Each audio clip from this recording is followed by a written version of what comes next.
China's Belt and Road Initiative is promoting several infrastructure construction projects in a number of countries. The problem is finding the money to pay for it all. Li Jiejun reports from a two-day forum in Macau that explored ways to overcome the financing bottleneck.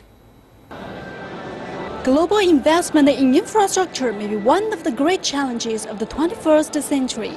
Countries involved in China's One Belt, One Road initiative will promote connectivity of infrastructure facilities, including railways, air routes, ports, telecommunications, oil and natural gas pipelines.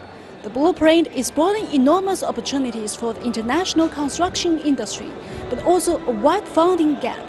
The Asian Development Bank estimates the continent needs $8 trillion of infrastructure investment between 2010 and 2020. This week, more than 1,000 delegates from around the world, including ministerial officials from over 30 countries, gathered in Macau to discuss solutions to the financing bottleneck. Experts say that construction finance collaboration could be the answer. And internationally, we know there's a lot of capital there.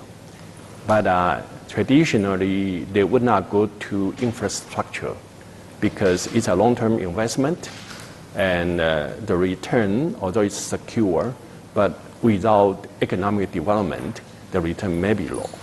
So under this kind of situation, I think the government should try to find a way to first, infrastructure development can directly contribute to the economic development in the country that can generate higher return to the infrastructure investment.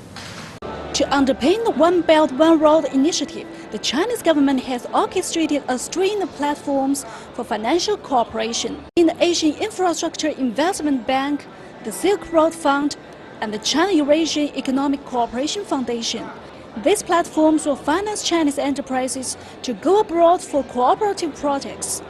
But the risks go with opportunities. Chinese contractors also need to transform themselves from construction companies into capital operators. Among all the difficulties in infrastructure cooperation, capital funding may be the most difficult. Infrastructure cannot be done without financing. But how to get funding is a big challenge for Chinese enterprises, which have not been good at this. They need to learn from foreign counterparts how to work with global financial organizations to upgrade their business models. Starting in 2013 with the Belt and Road Initiative, the level of investment and the level of activity by Chinese contractors overseas has gone up drastically. A lot of the financing, I think, will come from the public sector. There was a lot of discussion this morning in the forum about financing of projects. The various banks were there and active. And there's a lot of discussion about PPPs, about public-private partnerships. So you have the public financing, which I've mentioned, you have the PPPs, and then also you have financing from companies like Caterpillar that are going to help as well. Estimates suggest that by 2030, the global infrastructure financing gap will be as high as $20 trillion. Governments alone are not able to satisfy the investment needs.